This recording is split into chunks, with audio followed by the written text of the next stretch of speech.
Hello, my name is Anime Addiction, and welcome to another episode of Let's Analyze Death Battle.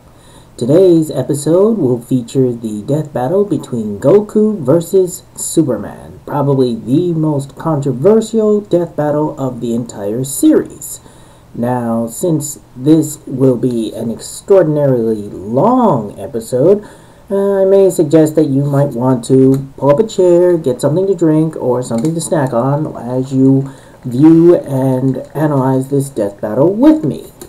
Now, if you haven't seen this death battle, then I suggest you go to screwattack.com or to their website or their YouTube channel in order to see it first so you don't get spoiled. And as always, I will be allowing the stars of Death Battle, Wizard and Boomstick, to make the introductions and the pre-battle analysis first, so that the viewers will get all the information and not be distracted. Then I will give my own pre-battle analysis before we see the Death Battle. So once again, here is Boomstick and Wiz to give us the skivvies on Goku and Superman.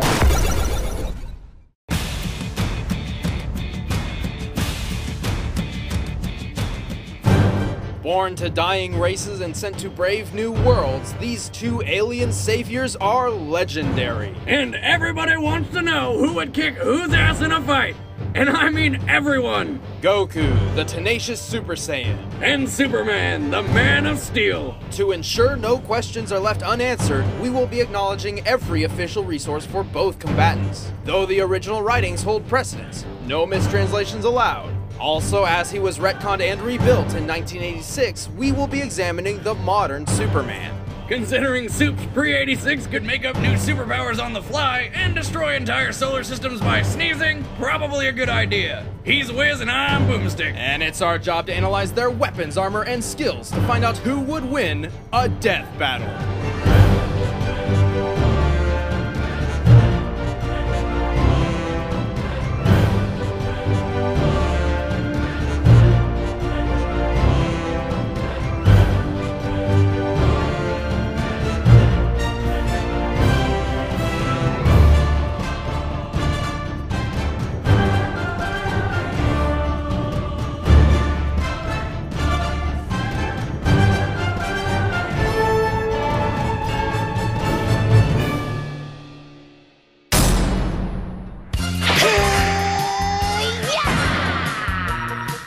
Kakarot was born to a low-class Saiyan warrior on the planet Vegeta. He narrowly escaped the extinction of his entire race when he was sent to Earth with a single, simple mission. Destroy everything! Then he conveniently bumped his head and forgot about it all! Dubbed Goku by his adoptive grandfather, his life revolves around combat. He cares little for anything else, unless food is involved. Can I have another bowl, please? At 12 years old, he was trained by Master Roshi in Kame-Sennin Ryu, which pushes a person to superhuman levels. Complementing his Saiyan biology, Goku's superhuman strength, speed, and senses skyrocketed. He developed numerous fighting techniques, including the fast-moving after image and the dragon throw, his trademark grapple. At 15, he was already so powerful that the only worthy teachers left were gods. And a talking cat, but mostly gods! He was only a kid and his power level was already enormous. It's over 9,000! Not yet! Okay, now it is. What, 9,000? False! In the Japanese manga, Goku's power level at that time was 8,000. But it doesn't even matter because power levels are absurd. The entire point of introducing them was to show how unreliable and meaningless they were. By relying on power levels, the villains constantly underestimated the heroes. Therefore, using them to judge Goku's abilities is pointless. Besides, the Daizenshuu says that... What now? The official Dragon Ball Encyclopedia. It states power levels eventually become immeasurable. Not because they are so high they can't be measured, but because the characters, and hopefully the audience, have realized just how futile these numbers are. I'm still 10 times stronger than you are. That may be true, but strength isn't the only thing that matters. We cannot judge Goku by his power level, nor can we through power scaling, the theory that he can achieve the same feats as lesser Dragon Ball characters. Goku's abilities are tailored to his personal training and experiences, not to mention anatomy. I can breathe in space and you can't. However, Goku does have a knack for mimicking ki techniques. Ki is metaphysical, made up of things such as vigor, courage, and being in one's true mind. It's basically a kind of natural life force energy and is a fundamental component of Taoist medicine and martial arts. Oh, and it's not magic. Dragon Ball creates a very distinct difference between Ki and magic. Ki is dependent on the physical ability of the user, and magic users like Babidi are clearly using something different. Goku harnesses and manipulates his Ki energy Into badass lasers and stuff, like Ki blasts, energy barriers, and the Destructo Disc, which he totally stole from Krillin. The Solar Flare blinds opponents, and the Spirit Bomb puts energy from other things into a giant death ball that takes freaking forever to make. and energy taken from sentient beings must be voluntary. The Spirit Bomb is fueled by positive energy, which is only effective against those filled with negative energy, aka evil. In the Super Android 13 film, Goku actually absorbs the Ki gathered from the Spirit Bomb, becoming one with it, transforming and manipulating the energy himself. But his two best moves are the Dragon Fist, where he supercharges his punch with a golden Ki dragon, and the one and only Kamehameha, a giant focus beam which every kid in the world has always wanted to do. Don't lie, you've tried it. Goku also uses Ki for telekinesis and high-speed flight. He can even sense the power and location of other Ki sources, then teleport directly to them with instant transmission. Which is light speed! You dematerialize and travel as a mass of light. Again, false! This is another mistaken translation. According to the original manga, instant transmission is, well, instant. Its only flaw is that it requires concentrated focus. It's no good. I can't concentrate. Also, he can read minds. Wait, what? Is there no limit to this Ki thing? There is. Goku draws from a finite pool of Ki energy. So to increase his power, Goku perfected the art of Kaioken. This amplifies Goku's Ki, multiplying his strength, speed, defense, and so on. Only one problem. It puts a giant strain on his body and could even kill him. Kaioken times 20! But Goku does not have to rely solely on his Ki. He wields the Power Pole, a magical staff which expands and contracts. When he's hurt, eating a sensu bean heals him up, and to get around, he rides the Flying Nimbus, a flying cloud which probably tastes like cotton candy. Still, the Kaioken was Goku's trump card for some time until a fateful battle with the Tyrant Frieza, who pushed Goku past his limits to achieve the legendary form of Super Saiyan. There are 4 different levels of Super Saiyan, each drastically boosting his power. Like the Kaioken, each form does burden his body, though Goku has trained to minimize this. Super Saiyan 3 multiplies the already combined power of Super Saiyan 2 by 4, but comes at a horrible price. That hair. Oh, and it pretty much destroys his body while he's using it, but my god, the hair! Fortunately for Goku, the life-sapping Super Saiyan 3 form would be trumped by his final transformation, Super Saiyan 4. This form alters his body to better endure the 4,000 times power increase. Complete with pink fur and eyeshadow. Fear the ultimate form! With each transformation, minus full-powered Super Saiyan 1, Goku loses some self-control, becoming more violent and instinct-prone. When I'm at this power level, it's hard for me to listen to reason. I just lose control. Goku's greatest strength is his tenacity and never-give-up attitude. He does not fight to defeat others, he fights to defeat himself. However, this may also be his greatest weakness. He prefers a fair fight, eager to see his opponent's maximum potential. He's about to reach his maximum! This could be your last chance! I want him to reach his maximum. I want to fight him when he's at his best. But when the whole world is at stake, well, hindsight is 20/20. And although he's more than tough enough to survive in a vacuum, he clearly needs oxygen, so no breathing in space. Plus, well, Goku's not very bright. Despite some basic schooling from Roshi, Goku has never had a day of certified formal education in his life. It took him years just to learn how to drive. But why the hell would Goku need to drive a car? Even so, Goku understands his weaknesses. To him, a formal education would just be a waste of time.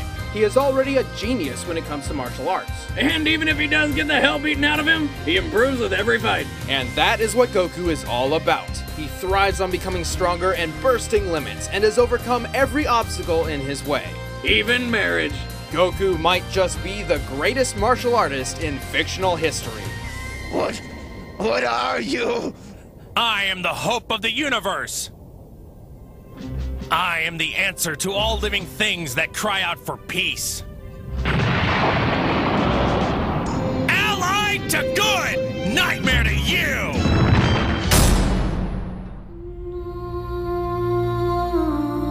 My son was in the bus. He saw what Clark did. Kal-El was born to a high-class scientist on the planet Krypton. He narrowly escaped the destruction of his home world when his father sent him to Earth with the goal of preserving human life. Well, what a coincidence! Except for the whole saving human life thing. After landing on Earth, he was found and raised by the Kents, who decided to name him Clark. And weren't they surprised when they found out he was an alien with superpowers? After discovering his true heritage, Clark refused to accept his Kryptonian side. He subconsciously developed mental barriers that blocked him from attaining his full power, which he would work to uncover throughout the rest of his life.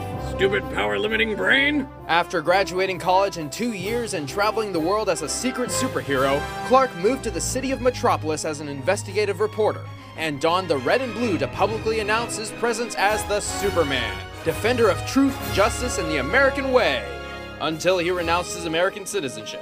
Mild-mannered Clark kept his identity a secret with the brilliant disguise of nerdy glasses and wimpy demeanor.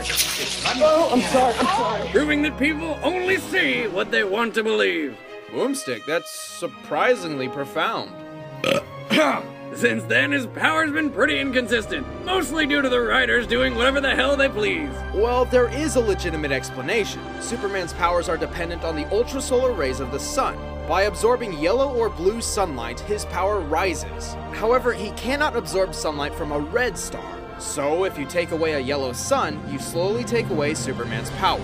He's solar-powered! They call him the world's first superhero, but sounds more like the world's first hippie to me. Now, the intensity of solar radiation disperses the further away it gets from its source, so the closer Superman is to the sun, the more solar radiation he'll absorb. So he gathers more power the higher he gets? He is a hippie! In the Justice League series, Our World's at War, Superman actually spent 15 minutes inside the sun. When he resurfaced, he was powerful enough to effortlessly move planets. He can also hear sounds millions of miles away, see through anything but lead, and spot things moving faster than light. He can see at a subatomic level and hear through the vacuum of space. Somehow.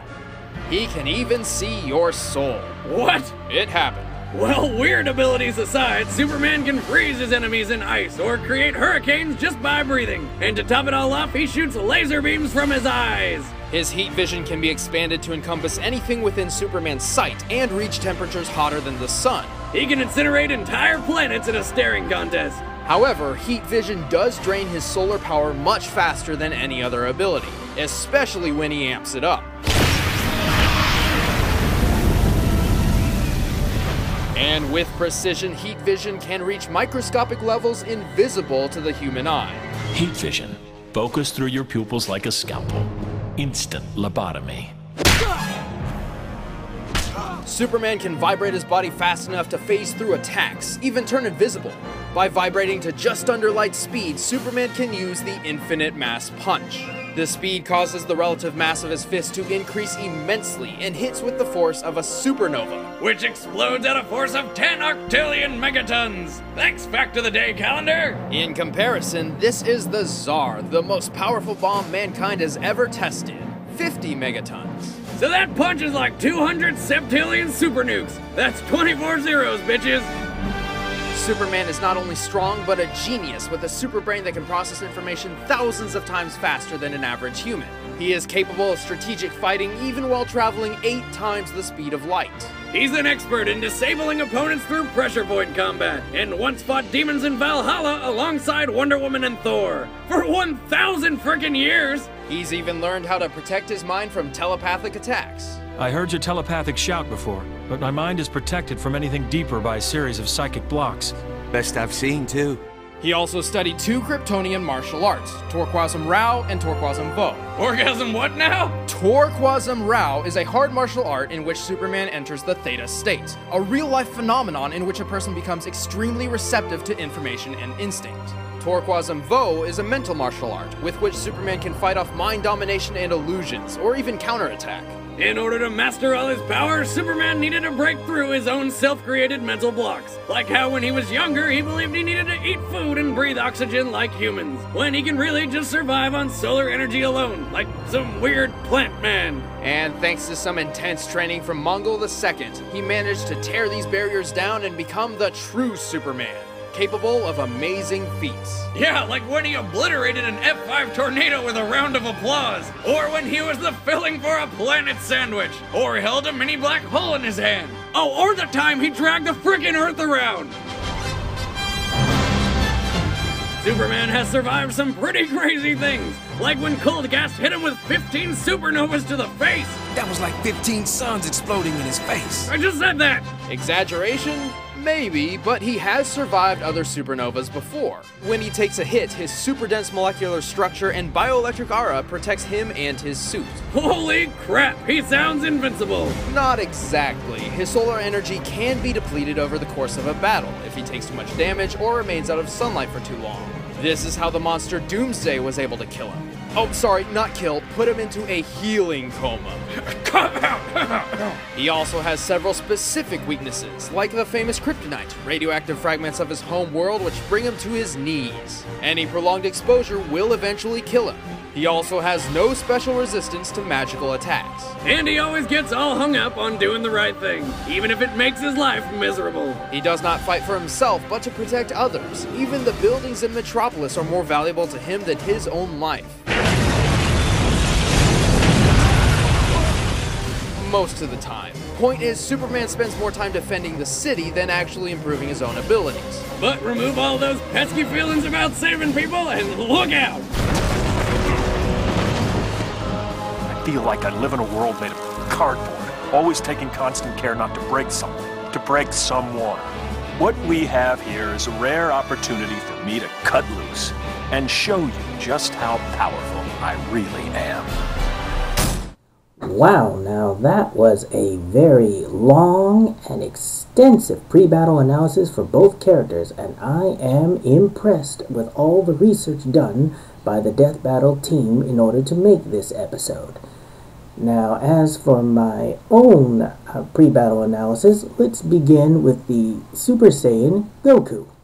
Now, Goku happens to be one of my favorite anime characters, and I love Dragon Ball, Dragon Ball Z, and even the Dragon Ball GT series. He's a great martial artist, he has powerful ki attacks, and he can do things that most martial artists can only dream of doing. He's gotten out of situations which seem hopelessly impossible, and he's even died a couple of times, but that hasn't stopped him from coming back and kicking the bad guy's butt in the end.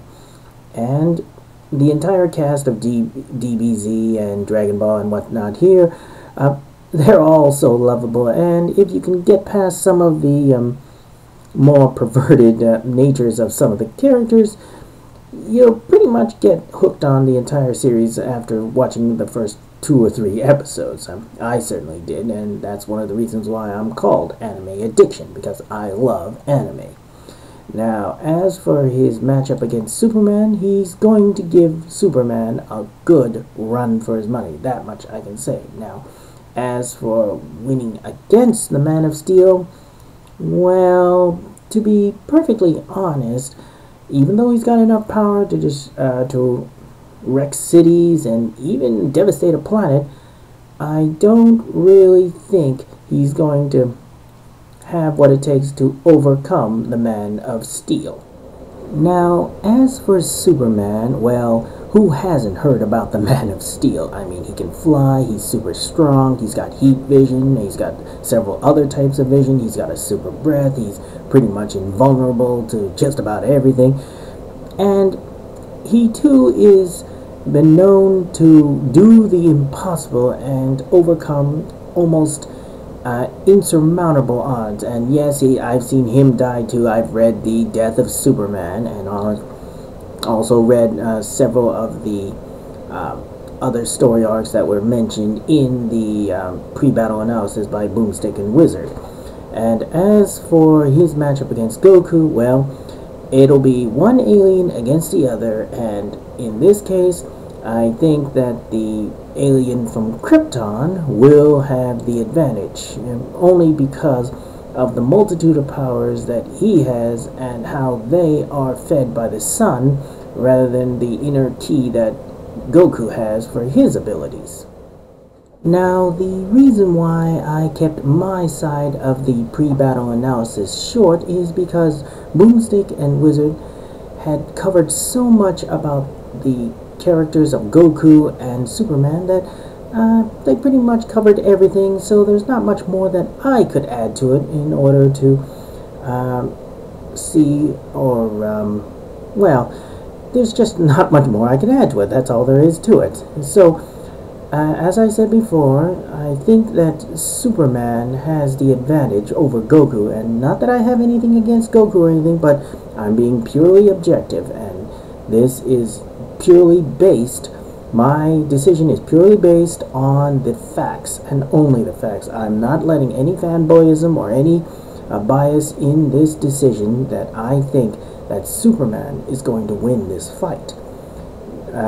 Although it's going to be a really good fight, that much I can say. So why don't we just stop talking about it and let's get to it. So Boomstick and Wizard, let us have a death battle between Goku and Superman. Alright, the combatants are set. Let's end this debate once and for all. It's time for a death battle!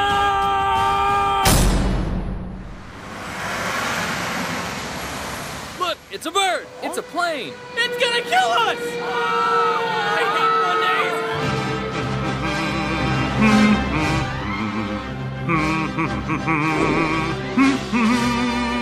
Don't worry, folks. This looks like a job for Super... Whoa!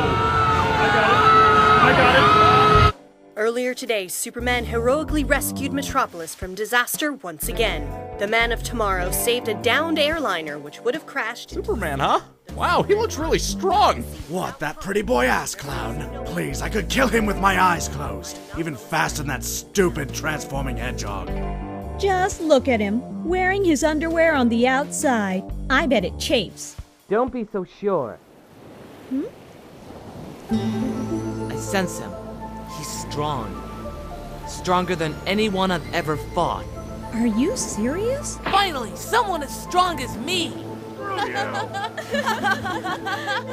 heard he's an alien! An alien? It's only a matter of time before he destroys the planet! Nimbus!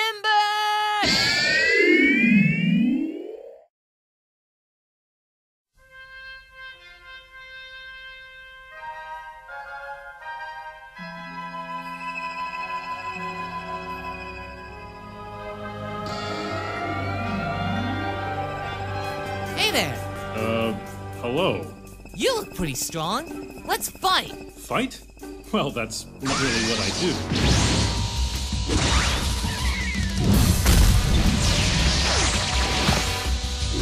Oh boy, this is gonna be fun. You're insane! Fight!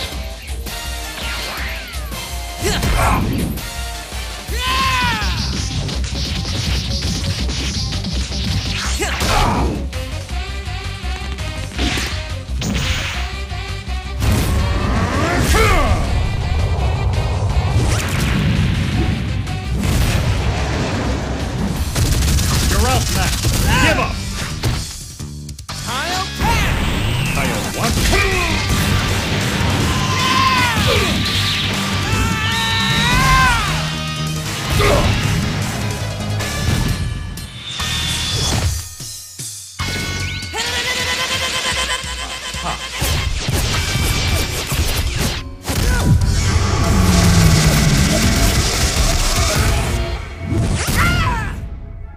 What?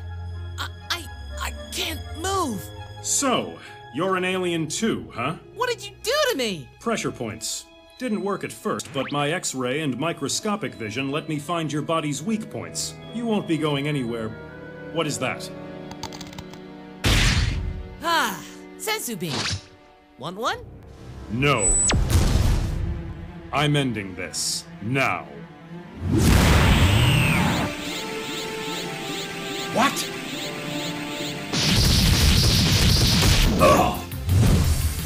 Okay, Blondie, what's going on?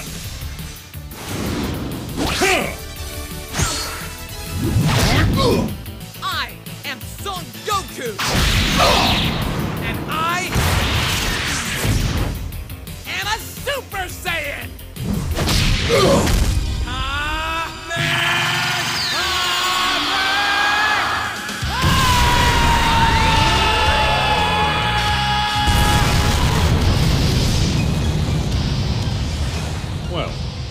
This might take a while. What? No. Not now. Huh? Hey, what are you doing? No. Is that rock hurting you? Kryptonite.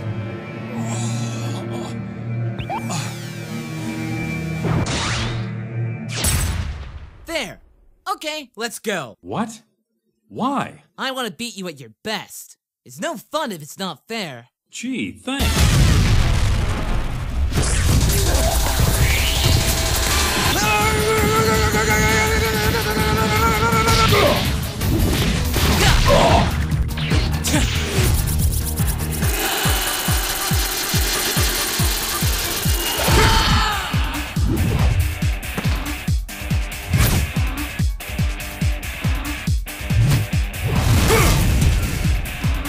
Next time, watch your blind spot.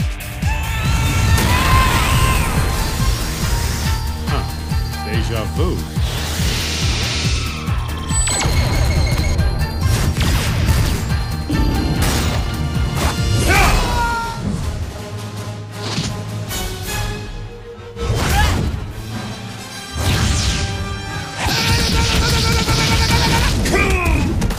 That feels like... Power pole extend!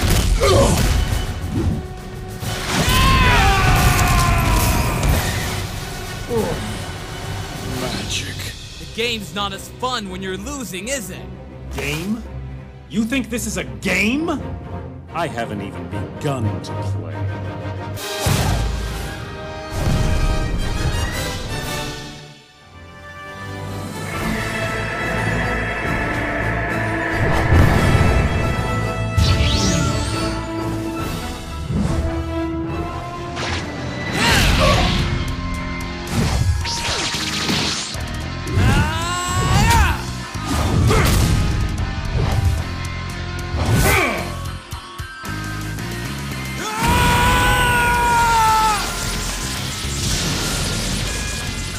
Oh, great. Not another...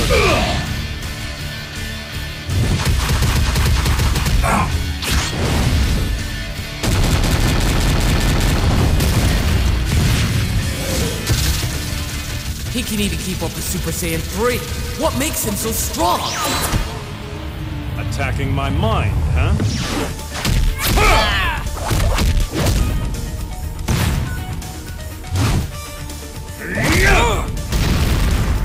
Solar flare! My turn.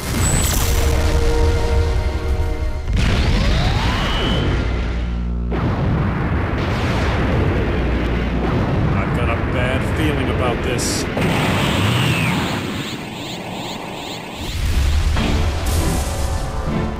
Here we go again. It's over, Superman. Nobody is stronger than Super Saiyan 4. My ultimate form! Ultimate form, huh? About time you ran out of hairstyles.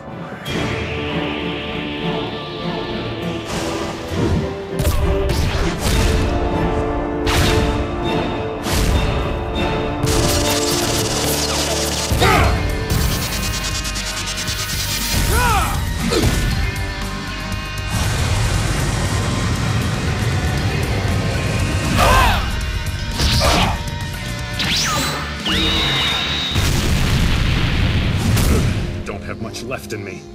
Have to get above those clouds. Oh, no, you don't!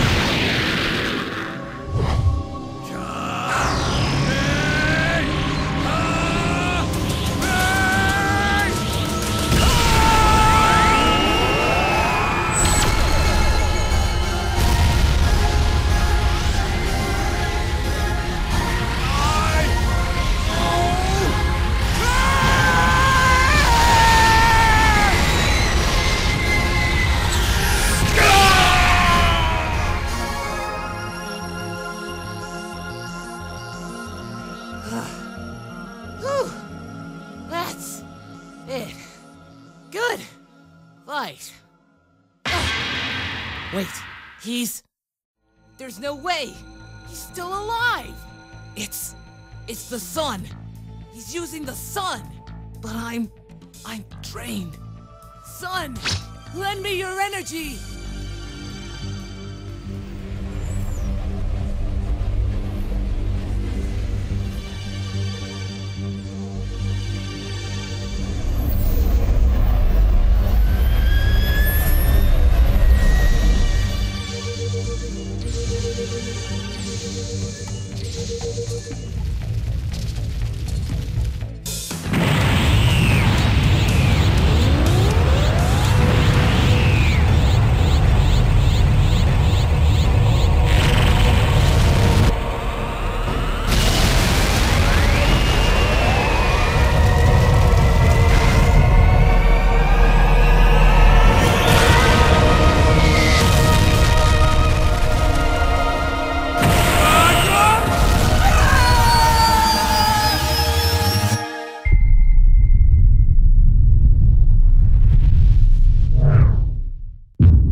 It's over!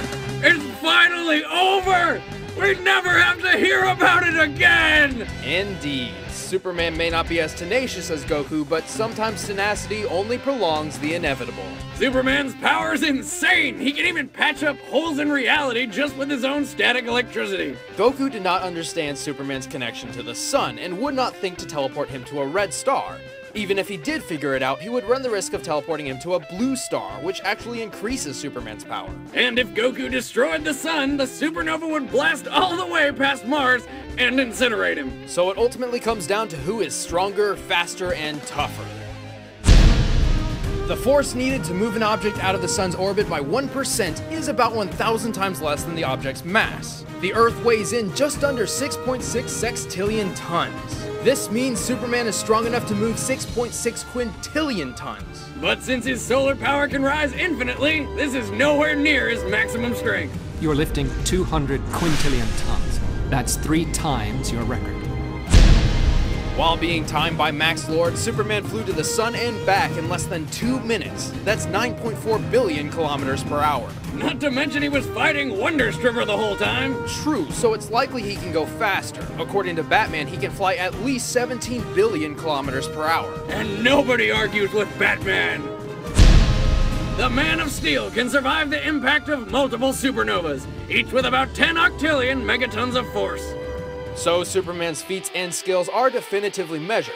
However, Goku's are not, and are difficult to judge. Not only does Dragon Ball heavily abuse cinematic time, but Goku's final adventures in Dragon Ball GT are incredibly inconsistent due to his untimely transformation into a child. Wow, the room got a lot bigger somehow. As Ki is dependent on the physical body, his child form likely could not handle his own Ki, sending his power into flux. It can't take it. It's too weak. My older body was more developed. And obviously we're not using future Goku, because that would require a ridiculous amount of assumptions. Not to mention we'd have to use future Superman, who's pretty much God. So like Superman, we need to judge Goku in his prime. After experimenting with dozens of different theories, we discovered an ironclad method to finding Goku's limits, which we call the gravity formula, based around his training in increased gravity. Due to his style of training and Saiyan heritage, Goku increases his abilities proportionate to the amount of force he trains under. Saiyans are born with a unique ability to fight anywhere. While in base form, Goku could lift just under 40 tons. This is equivalent to 586 times normal Earth gravity, which we will use in the gravity formula alongside the Super Saiyan power increases to calculate Goku's maximum potential. Multiplying the 40 tons by the Super Saiyan forms means he can lift up to 160,000 tons in Super Saiyan 4. Strong enough to pick up a continent. Or my ex-wife. Haha! Right after Goku trained on King Kai's planet, which has gravity 10 times stronger than Earth's, he flew across Snake Way Road as fast as possible to save his friends. It took him 28 hours. Impressive, since that's 1 million kilometers long. Except it's filled with curves and Goku flew straight over it. So how far did he actually travel? By comparing Goku's height to a single spike, we can measure each curve. We can then remove those curves from the overall length. So it turns out Goku actually flew 307,000 kilometers, nearly 11,000 kilometers per hour. To see how fast his base form is by the end of the series, we run the snake weight number through the gravity formula to find that his top speed clocks in at over 2.5 billion kilometers per hour, over 2 times the speed of light. We can determine Goku's durability through this bomb, which the brilliant Dr. Gero designed to kill Goku at age 25, when his maximum potential was Kaioken times 4. That was intended for Goku. It was intended to be a last resort.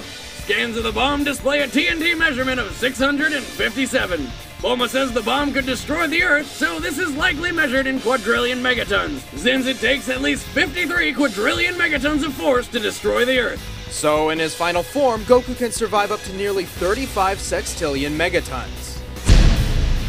Goku doesn't rely solely on his physical abilities. He amplifies his strength and durability with ki. But even though his ki reserve cannot be measured, we can determine his maximum output. See, his ki attacks do not force him backward unless he allows them to. Even when firing upward at full power, the ground beneath him remains untouched. Therefore, according to physics, his maximum output is at most equal to the amount of force he can withstand. Luckily, we just calculated that with the Gero bomb. Alright, now that we've determined Goku's maximum potential, let's compare it to Superman. Holy shit! Not even close! Now, we can keep throwing feats and equations around, but in the end, numbers cannot measure what Goku and Superman are capable of. They are both ultimate heroes, solutions to daunting problems, and achievers of the impossible. The difference is at the core of their character. Goku has never been invincible. He has very clear limits and must overcome those limits to solve the problems at hand. That's the whole point. On the other hand, Superman's story is not about the fight to become the best, but of an immigrant facing the challenge of home versus heritage. After accepting his alien side, Superman has reached his full potential, which, under the endless power of the sun, is essentially limitless. In short, Superman is as strong as he needs to be. So, what happens when you pit a man with the power to break any limits against another who has no limits in the first place? Well, only one has limits to give at all. Goku just can't keep up with a Man of Steel. The winner is Superman. Now that was one great death battle, and there were times in which I thought Goku would actually win against Superman. However, as it turns out, I was right, and Superman finally defeated the Super Saiyan even at his most powerful level. Unfortunately, the end result also blew up the Earth, but I guess that's part of the entertainment value of the death battle. Now, as for the post-battle analysis and the reasons why Superman won over Goku, was quite informative, and I must say that the death battle team and Boomstick and Wiz put in a lot of effort in order to validate their the results of the death battle and why Goku lost against Superman.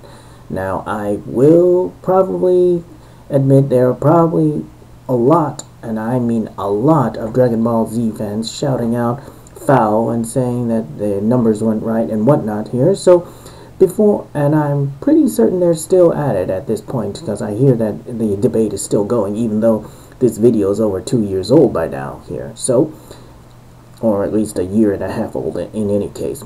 So what I'm going to do is I'm going to put in my 2 cents and start debating about all the arguments the Dragon Ball Z fans are raising against the loss of their hero Goku. So let's begin, shall we? Let me begin by first saying that power levels are not an accurate measure of one's strength, speed, durability, skills, and so on. Why? Well, if you remember back at the beginning of Dragon Ball Z, when a character, Raditz, measured a farmer's power level, he said that it was a power level of 5. So the creatures on this planet are still alive. Kakarot has failed us. You're on my property. Is that so? Your power level is puny. Level 5. Too bad. Don't you come any closer. Okay, now the big question is, 5 what? Are we saying that the farmer could lift up to 5 pounds, 5 kilos, 5 tons? All of those don't sound right. Can the farmer project up to 5 watts of energy? Can he deliver up to 5 newtons of force? The big question is, which is it? Now, due to the fact that there is no unit of measurement for us to go with the power level, we can't use them to properly analyze any of the character's ability. Are they according to the human or Saiyan standards? What makes a high power level better than a low one, other than the fact that it's numerically higher? What units are we talking about? And that's the first problem with power levels in the Dragon Ball series. Now, we're certainly not talking about strength, since back in Dragon Ball Z, Goku's maximum base form was measured at 180,000 when he fought the Ginyu Force. 180,000? Astonishing! Incredible! Man, we should be getting the heck out of here right now! Yeah, I've seen about all I want to see! Of course, this didn't mean that Goku could lift 180,000 pounds, otherwise known as 90 tons, especially when he had trouble lifting 40 tons just after the Cell Games. Hey, since you're here, you think you might want to do the honors and change his weights? Why, I'd love to. Now you do realize that 10 tons each is 40 tons in all, right? Uh-huh.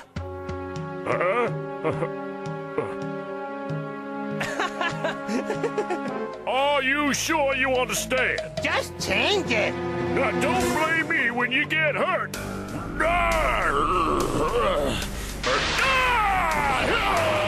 10 tons!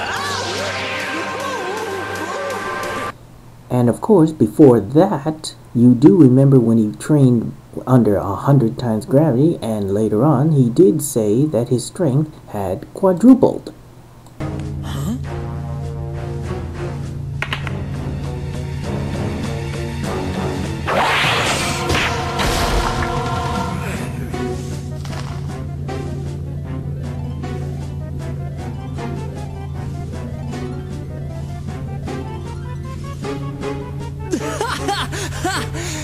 I can't believe how strong I am! Incredible! Training in 100 times gravity has quadrupled my strength! Now, according to basic math, dividing 40 tons by 4 means that his previous maximum was 10 tons.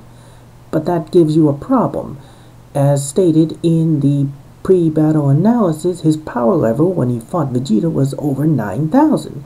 So if you quadruple that, you only get 36,000, and yet he was able to beat most of the, if not all of the remaining Ginyu Force with a power level of 180,000?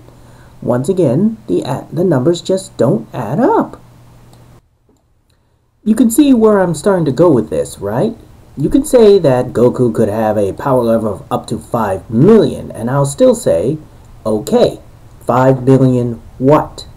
At least in Marvel Comics, when they say class 100 strength, we know that the character has enough strength to bench press at least 100 tons, people like the Hulk and Thor. Same thing goes with DC Comics. At least they have some kind of standard in which we can reference and relate to. Without a standard unit, a ridiculously high power level number is just that, ridiculous, completely meaningless without any reference whatsoever. Now, another problem with Dragon Ball power levels is the fact that they are completely inconsistent.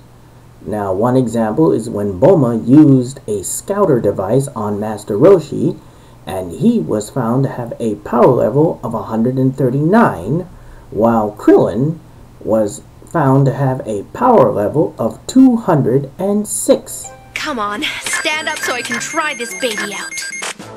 This should tell us what your power level is. And it's 139. 139, huh? That seems a little low to me. It's probably a good rating considering that you're an old man. I'm not sure which hurts worse. The power rating or the commentary that goes with it. Hey, check mine out! I'd love to know what my power level is.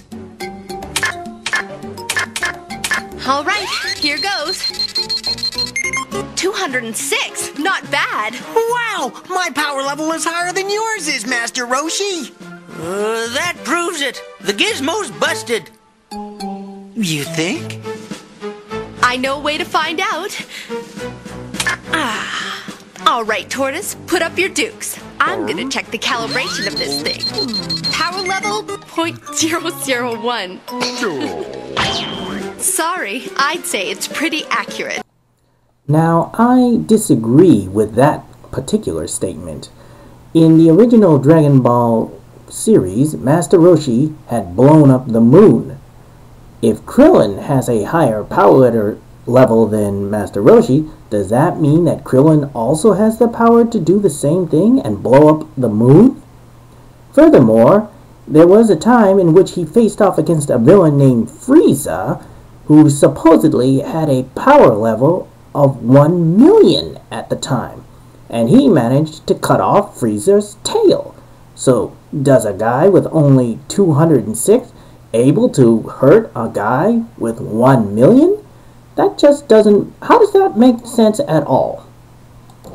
Now, in the end, in order to properly gauge Goku's power levels or power, strength, and other abilities and compare it to Superman's, one must use the character's feats and deeds, which are undeniable and can be verified.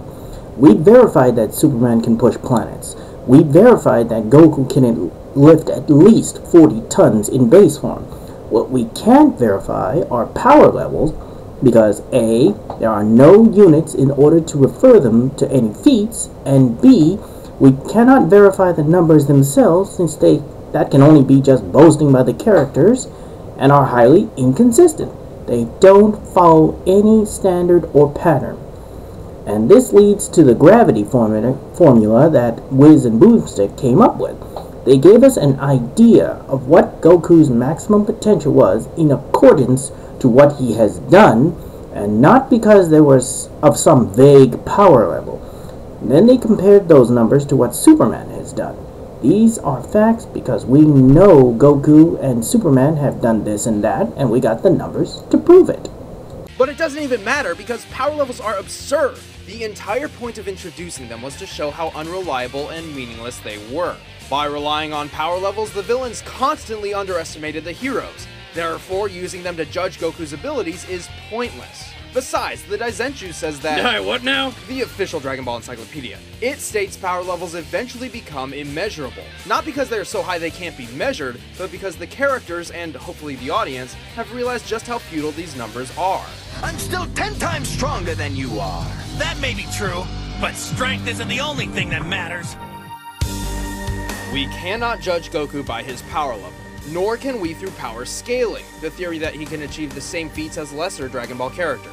Goku's abilities are tailored to his personal training and experiences. Now, the next point I'd like to examine goes to a comment that many Dragon Ball fans have been making on the YouTube and Screw Attack websites, in which they specifically state that Goku's base strength is much more than 40 tons, and therefore it should have had a much greater effect on the gravity formula when calculating Goku's maximum strength.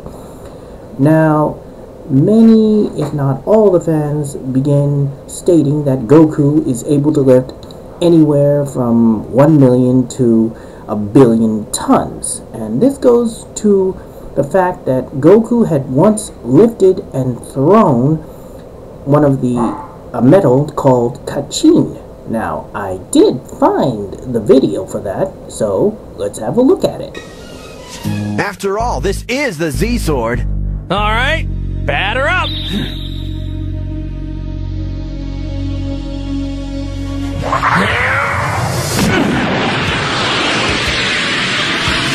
Yeah! Oh!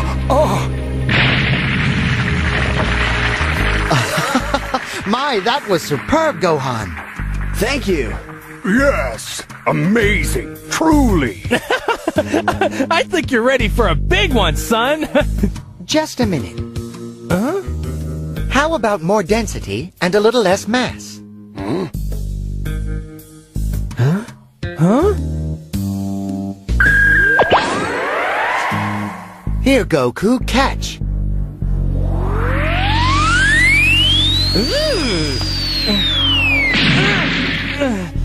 Whoa! What's this? That is the hardest known metal in the universe. It's called Kachin. Oh, Kachin! Yes, this will be a much better test. You're not kidding! Hey, Gohan! Ready? Let her fly, Dad! Alright, here it comes!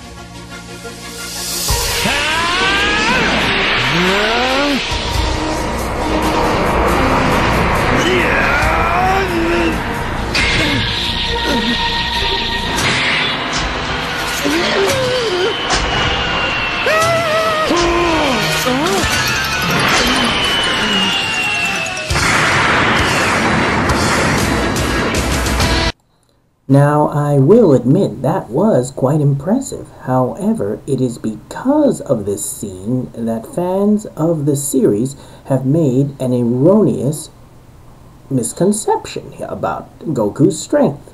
And I have to admit that initially I too had made that misconception. Now, because this metal is stated to be the hardest in the known universe, viewers have made the assumption that the metal is the equivalent of the hardest known substance in the universe as well, and that would be the material that composes a neutron star. When a star dies, it collapses into a super-condensed neutron star. Even the smallest portion of this star can weigh 1,000,000 tons. Now, you do remember what Supreme Kai said about Kachin, right? Whoa! What's this? That is the hardest known metal in the universe. It's called Kachin. That's right. He said that Kachin is the hardest metal in the universe. In other words, the hardness which relates to its density. But he never said that the density was equal to that of a neutron star. Now, in order to properly analyze the facts and figures of the death battle, we cannot make any assumptions, and this is definitely one of those cases. Now, let's compare the Kachin with the boulder that Goku had thrown previously. As you can plainly see, the cube is smaller than the boulder, and since Goku had no trouble lifting both of them, it stands to reason that the cube and the boulder are relatively at least the same weight. And you remember what Supreme Kai said, let's try something with more density but less mass, and this fits in with the scenario. It looks like the Kachin is at least harder than the boulder, but has relatively the same or less mass. Since it has never been verified that Kachin has the same density as a neutron star, this does not prove that Goku could lift the 1,000,000 or billion tons that fans seem to claim that he could. Now here's a short science lesson. Density is considered to be mass divided by volume. If you want to get it in the most simplest of terms, it's basically how much material is crammed into a given space. And also you must know that different objects with the same mass may have different densities. Now, if you were to take a 1-pound block of lead and a 1-pound block of wood and drop it into a lake, then naturally the lead would sink. And the reason why is because the lead has greater density than the wood. Even though both blocks will weigh the same, 1 pound, it will be the object with the greater density that will sink.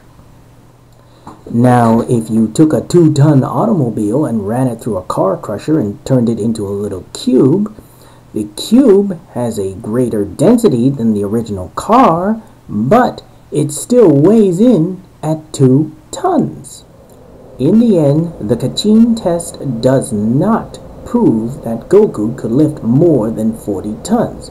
This was only to test the strength of the Z Sword itself, and therefore, Dragon Ball fans should not use this event as proof of whether Goku is stronger in base form or not.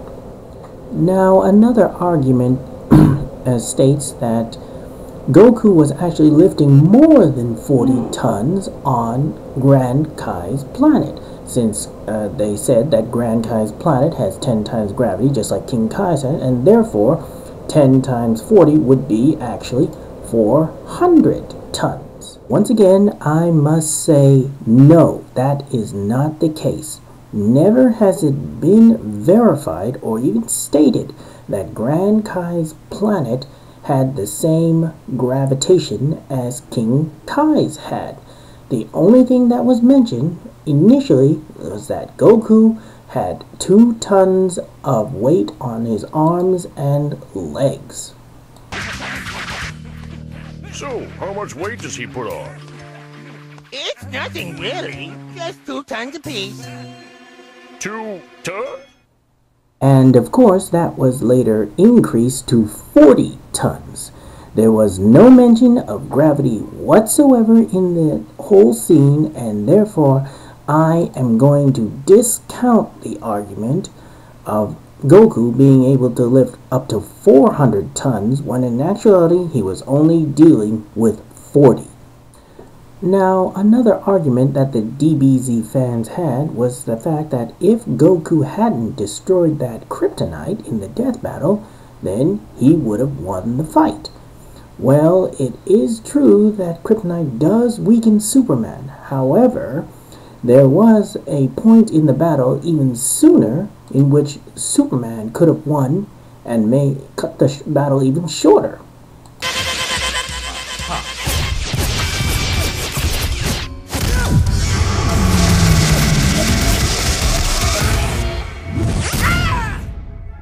What? I can't move. So, you're an alien too, huh? What did you do to me? Pressure points. Didn't work at first, but... Now, Superman didn't have to explain the pressure point strategy to Goku. When he was paralyzed, all Superman had to do was fire one blast of heat vision to the head, and pretty much Goku would have been finished. The fact of the matter is, the Death Battle team decided to give both combatants a chance to finish off the fight early. The thing is, they didn't take it, and that gave us a much more fuller fight to enjoy. Another frequent argument by the Dragon Ball fans is the fact that many, if not all, the characters have these massively powerful beings that regularly destroy planets and wreck solar systems and that sort of thing, and that Superman wouldn't stand a chance against these types of individuals. First off, I want to clarify something. All this talk about destroying planets, moons, suns, and whatnot with energy beams is entirely different from physically moving these planetary bodies. Why do I say this? It is because you are comparing the physical with energy, which is two different concepts entirely. Now, the energy used to destroy a planet does not necessarily rely on the physical strength of the individual, but rather on the amount of energy used at the time, the mental state of the user, and how large the planet is. And how does a person blow up a planet? By shooting it through and into the core. That's how the villain Frieza did it when he destroyed the planet Namek.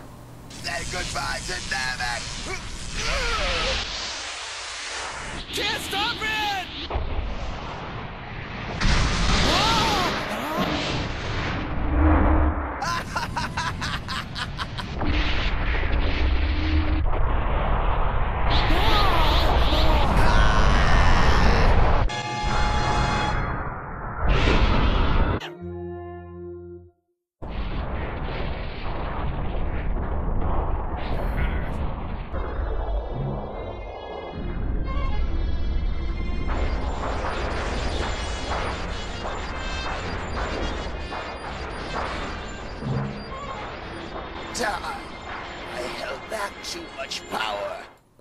Now, Frieza didn't use enough power to destroy the core entirely, but it was enough to damage the core and send the planet on the path toward self-destruction.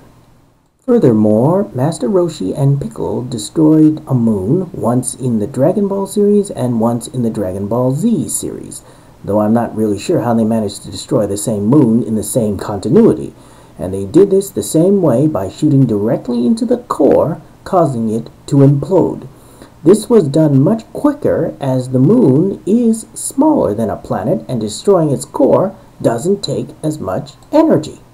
Now, when we are talking about moving a planetary body, we are talking about physically touching it and moving its entire mass, including the core, and overcoming the gravitational forces needed to keep it in orbit, as well as the gravitational forces of the other planets around it. The effort needed to overcome all of that is far more intense than using an energy beam to drill through the planet and destroy the core. That's the reason why Wiz and Boomstick use the gravity formula. Now we know that Superman can push a planet. He's done it before. The question is, have we ever seen Goku do the same? No, we don't. So by that reasoning, Superman is clearly physically stronger than Goku. Furthermore, whenever we see a planet being destroyed in Dragon Ball, it's always with some sort of energy beam. We don't see a character literally destroy a planet with a single punch. And as we all know, with Superman's infinite mass punch, it is more than capable of destroying a planet, as we saw in the Death Battle. Another frequent argument is that fans keep on saying that Goku has instant transmission. In other words, he is able to teleport so fast that Superman shouldn't have been able to touch him. Well, I hate to say this, but it seems that the fans had either neglected or pretty much ignored the instant transmission explanation during the Death Battle. He can even sense the power and location of other key sources, then teleport directly to them with instant transmission. Which is light speed! You dematerialize and travel as a mass of light. Again, false! This is another mistaken translation. According to the original manga, instant transmission is, well, instant. Its only flaw is that it requires concentrated focus. It's no good! I can't concentrate!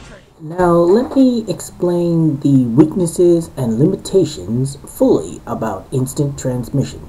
Number one, of course, Goku needs to concentrate. Number two, this makes it impractical in a running battle against an adversary of equal or greater speed. Number three, Goku needs to either know the destination or have a source of ki to lock onto. For example, Goku couldn't find the new planet of the Nameks until King Kai pointed him in the right direction. He was able to avoid Cell's attack since his destination was in his line of sight. And in the Death Battle, he only used it once with Superman, simply by locking onto Superman's ki, and he was given enough time to do so. Now, instant transmission in the long and short is good for long-distance travel, but is very impractical to use frequently in combat. Hence, that is the reason why it was used very sparingly throughout the entire Dragon Ball franchise.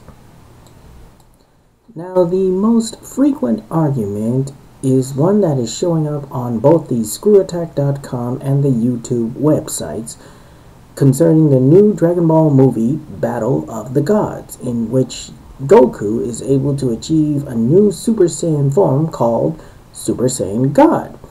And because of this new form, fans are all screaming out the same thing. Goku can now become Super Saiyan God. He is more powerful than Superman could ever be. Redo the episode. And this time Goku will win the Death Battle.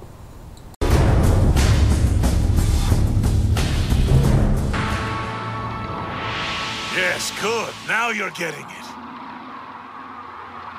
What's the matter? You seem disappointed. Honestly, yeah. Why? Don't you like being a deity? It's not the power. It's what it took to get it and what that means. I don't think I follow you. It's a level of strength I can't reach on my own. And that limit disturbs you? Yeah.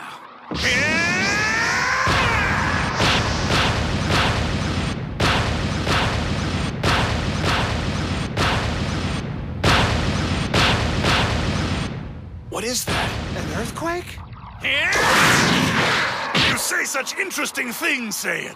Aren't you happy to have friends willing to help you become a god? Yeah, of course I am. But it's not my strength. I've spent my life pushing myself to be the strongest, and now I learn there's a power level I'll never reach on my own. And I hate that. If that's so, then why did you agree to do it? Because at least this way I have a chance to beat you.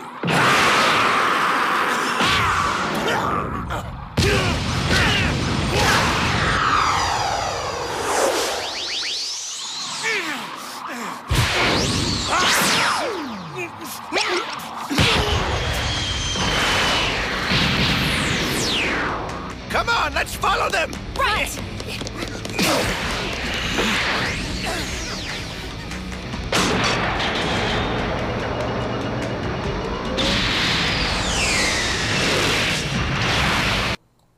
Now, I will admit that Battle of the Gods was a great movie, and Super Saiyan God seemed to be very impressive, but fans don't seem to realize the problems that is connected to that particular Super Saiyan form, and what it would really mean to the death battle if it was remade against Superman.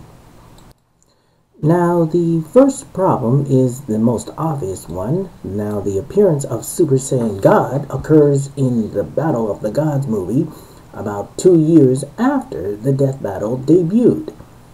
Number two is, it was never stated that Super Saiyan God is stronger than Super Saiyan 4. It can only be verified to be stronger than Super Saiyan 3. Number three is the fact that there is no definite multiplier stated for Super Saiyan God. And lastly, and most importantly, Super Saiyan God requires the cooperation of 6 pure-hearted Saiyans, which violates the death battle rules of no outside help. The same thing goes for fusions and getting advice from King Kai and using the Dragon Balls themselves. And even if they did remake the Death Battle episode using Super Saiyan God, the biggest question of all would be, would it have made any difference and allowed Goku to win against Superman?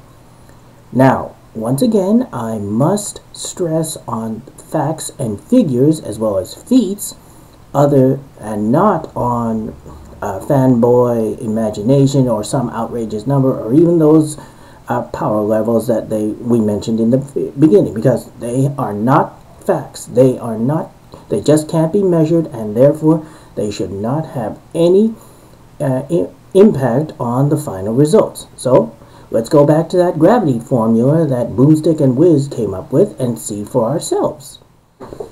Now, we all remember the original gravity formula in which they used to calculate Goku's maximum strength potential, and this was the one that got most fans in an uproar due to the fact that it was so low. However, just to review, it was his base strength multiplied by 50, multiplied by 2, multiplied by 4, and multiplied by 10. The base strength was with no ki enhancement. The 50 was Super Saiyan 1. The number 2 was Super Saiyan 2, number 4 was Super Saiyan 3, and number 10 was Super Saiyan 4. Now, these multipliers are officially from the Dragon Ball Encyclopedia, or Dai Senshuu, and Dragon Ball power levels are to be disregarded due to the fact that they are so inconsistent and they have no units to refer them to. The base form strength is based on the last known verified amount that Goku had lifted in without any ki or turning into a Super Saiyan, which was 40 tons. And the result was 160,000 tons, enough to pick up a continent. Now, if we are to include Super Saiyan God as part of that formula, there's a bit of an issue, due to the fact that Super Saiyan God and the Battle of the Gods movie supposedly happened about 4 years after the Dragon Ball Z series ended. It then puts into question whether or not Dragon Ball GT is part of canon. Now, if we do assume that both Battle of the Gods and Dragon Ball GT are canon, we can only surmise that Super Saiyan God is stronger than Super Saiyan 3, but weaker than Super Saiyan 4, due to the fact that Super Saiyan God is never mentioned in Dragon Ball GT. Otherwise, Goku would have tried to use it instead of Super Saiyan 4. As a result, I'm going to give it a conservative multiplier of 6. Now, the revised gravity formula for strength is as follows. It'll be base times 10 times 4 times 2 times 4 times 6 times 10. And the results will be 960,000 tons. That's almost 1,000,000 tons, but in comparison to Superman's strength level, that is still too short. Now, another argument is the fact that with the addition of the Battle of the Gods movie, Dragon Ball GT is therefore not considered canon. And if that's the case, then we must first drop the 10-time multiplier from the for Super Saiyan 4 from the original formula. In other words, we're talking about base times 50 times 2 times 4 only. Now, to determine the Super Saiyan God multiplier, we must remember that it takes 6 Saiyans to form it. Disregarding the no outside help rule, we can only surmise that each Saiyan adds his or her own power to Goku's. Therefore, we could presume an additional multiplier of 5. Since it was also shown that each Saiyan was in Super Saiyan level 1, we can also add the 50 times multiplier as well. However, in Goku's case, we cannot include Vidal's unborn child Pan, since she had yet to become a Super Saiyan. Therefore, the final multiplier for Super Saiyan God in Goku's case would be 4 times 50, or a grand total of 200 times. Therefore, the new gravity formula would be base times 50 times 2 times 4 times 200. In other words, 3,200,000 tons. However, compared to Superman's conservative maximum strength of 6.6 quintillion tons, that still puts Goku as well too short. And there's even the argument in the movie of Battle of the Gods that Goku kept that Super Saiyan God power in his base form. Now, even if he kept it in his base form of 3,200,000 tons, if we run that base form through the gravity formula with the exclusion of Super Saiyan 4, we only come up with 1,280,000,000, or nearly 1.3 billion tons.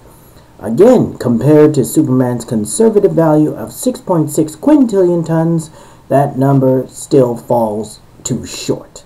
Now, going back to the original calculation for Goku's speed, King Kai's planet was supposedly 10 times gravity. Then the time for Goku to travel down Snake Way was 28 hours. The actual distance was measured at 307,000 kilometers, or 191,000 miles, and therefore the base speed was calculated to be around 11,000 kilometers per hour, or 6,800 miles per hour. Now divide that by 10 to account for King Kai's planet gravity, and we get around 1,100 kilometers per hour. Using the original gravity formula, the max speed was around 2,578,400,000 kilometers per hour. More or less the same as what the Death Battle team came up with. And now we're going to plug those numbers into the modified gravity formula. First of all, we will account for both Super Saiyan God and Dragon Ball GT being canon. So the final results come to 15,470,400,000 kilometers per hour. Next, we have the one disregarding the Dragon Ball GT and Super Saiyan 4, and using the new Super Saiyan God multiplier, we come up with 51,568,000,000 kilometers per hour. Well, that's a pretty good advantage in speed for Goku in this case, but considering that the 9.4 billion kilometers per hour for Superman was a conservative number, and remember that Batman said that Supes can go even faster than 17 billion kilometers per hour, This is considered as a tentative advantage at best. Finally, we're going to see the changes that the new multipliers have with the gravity formula towards durability. Now, as you remember from the original durability calculation, Goku in Super Saiyan 4 could withstand up to 34.76 trillion megatons. Now, we used the first revised gravity formula with both Super Saiyan God and Dragon Ball GT being canon, and it seems we come up with a result of 208.2 sextrillion megatons. With the gravity formula aimed only at the Super Saiyan God multiplier of 200 times, it comes up to 694.2 sextrillion megatons. It's much better than the 34.7 sextrillion megatons, but still well short of Superman's conservative estimate of 80 octillion megatons. In the final analysis of whether or not Super Saiyan God would make all the difference against Superman, I would have to say that the overall result would still favor Superman. Even though there might be an advantage of speed, that's only if Superman doesn't do another sun dip into the sun and gain more power, and even if Goku does manage to get the advantage in speed, that is still only one part of the equation. If the gap between his strength and durability is so big against Superman, the only thing that Goku will do with Super Saiyan God will simply prolong the inevitable. And in the end, I'm afraid that even with the inclusion of Super Saiyan God, even if they ignore the no-help rule and all that sort of thing, Superman will still take the win in any case. Now, with all the facts and figures that I've thrown out in this analysis, it's pretty clear that I agree with the outcome of this death battle. And only because, just remember, I try to do these analyses with an objective view. I don't try to let fanboyism or idolism or whatnot cloud with my judgment. I simply work with the information and facts at hand. I don't take any outrageous numbers or whatnot here, because that's not an analysis. That is simply an opinion. Now, I'm not belittling Goku or Superman, and I'm certainly not belittling any of the fans for either hero out there either. I think they're both great characters, and you've got to say that Death Battle should be given great props for coming up with this much information, with coming up with this much thought into putting into this death battle, that you can't help but give them a good round of applause for even taking the time to give us this kind of quality of entertainment. And I believe that Wiz said it best at the end of this death battle for both combatants. Now, we can keep throwing feats and equations around, but in the end, numbers cannot measure what Goku and Superman are capable of. They are both ultimate heroes, solutions to daunting problems, and achievers of the impossible. The difference is at the core of their character. Goku has never been invincible. He has very clear limits and must overcome those limits to solve the problems at hand. That's the whole point. On the other hand, Superman's story is not about the fight to become the best, but of an immigrant facing the challenge of home versus heritage. After accepting his alien side, Superman has reached his full potential, which, under the endless power of the sun, is essentially limitless. In short, Superman is as strong as he needs to be. So, what happens when you pit a man with the power to break any limits against another who has no limits in the first place? Well, only one has limits to give at all. Now, this is the longest and most extensive analysis I've ever done for a death battle, and I enjoyed looking over the facts and figures and putting in my own spin to things, and I'm pretty certain that any viewer who watched this whole thing probably has more questions and comments and whatnot, so feel free to leave those comments under the in the comments section of this video, and please, no flames. As I said before, I'm only looking at this in an objective and calm manner here. So, Until then, I thank you for taking the time to watch and listen to my arguments or debates over this particular death battle. And until then, please support screwattack.com and Death Battle, and so they will continue to give us these wonderful death battles and their own commentary and opinions, and to continue entertainment. Until then, see you later.